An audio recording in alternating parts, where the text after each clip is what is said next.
lesson is all about paper mache. We're going to use a paper mache medium that only requires water. It handles a lot like clay, but it doesn't need firing, and it's non-toxic too. So there's so many things you can do with it, and it's very easy to use. I've taken half a block, which is a half a pound, and I'm going to mix it with 16 ounces of water. It's better to use warm water. It works really well to mix it in a Ziploc bag.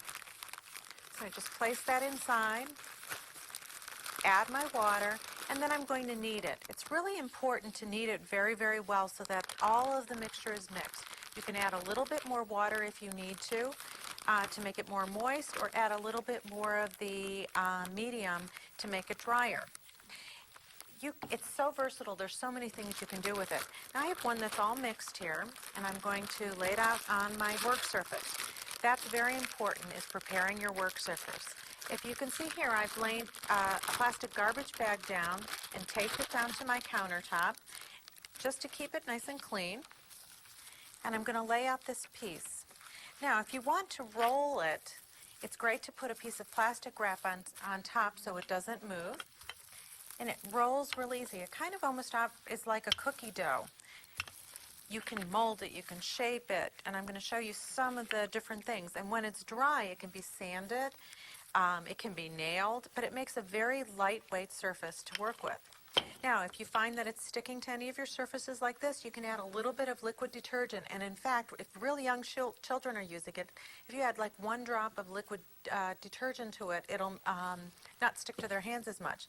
Now you can see I'm wearing gloves. You don't need to. It's totally non-toxic. I'm just doing that because we have other projects to do today.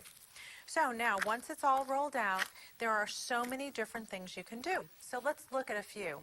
The first one is rolling. Once it's all rolled out, you can use a cookie cutter or a plastic shape to cut out any kind of shape you'd like, and then let it dry and finish it.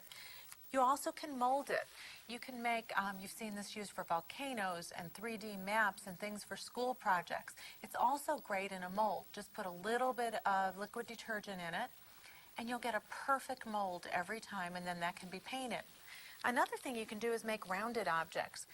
While it's wet, you mold it around something like this balloon, then pop the balloon when you're done and pop it out, and you get a 3D object. Now, if you're covering another 3D object, not a balloon like you're going to pop, like a bowl or a jar, then cover it with wax paper or aluminum foil so that it doesn't mark the surface. Another thing that you can do with it that's great is jewelry. You can make any kind of pendant or bead. Make sure you put a stick through them before it dries so that you have a hole to string it.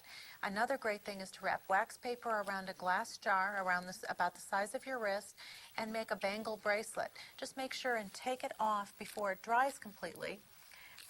And then you can also even embed stones or glitter or gems in it before it dries. Or you can add those after by adding glue. It's so easy because it accepts glue, any kind of white glue, or tapes or other mediums on top of it. Another great thing to do is paint it. Acrylic paint and poster paint work the best, and you can get these wonderful vibrant colors. It also can be sculpted. Look at this rose. You can do such intricate pieces. You can even braid it. Another thing is finishing it by using a texture plate or a rubber stamp design, stamping in the leaf, or using texture or anything else, lace.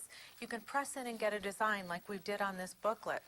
Don't forget when you're done to seal it either with a clear sealer or a varnish so that you get a nice gloss finish. And of course you can make 3D objects. This is actually styrofoam. All of the pieces were molded, and any kind of embellishment can be stuck in wet or dry. It molds to itself, and you can add pieces afterwards. These are also some great ideas for other projects you can make with paper mache. It's such a fun medium.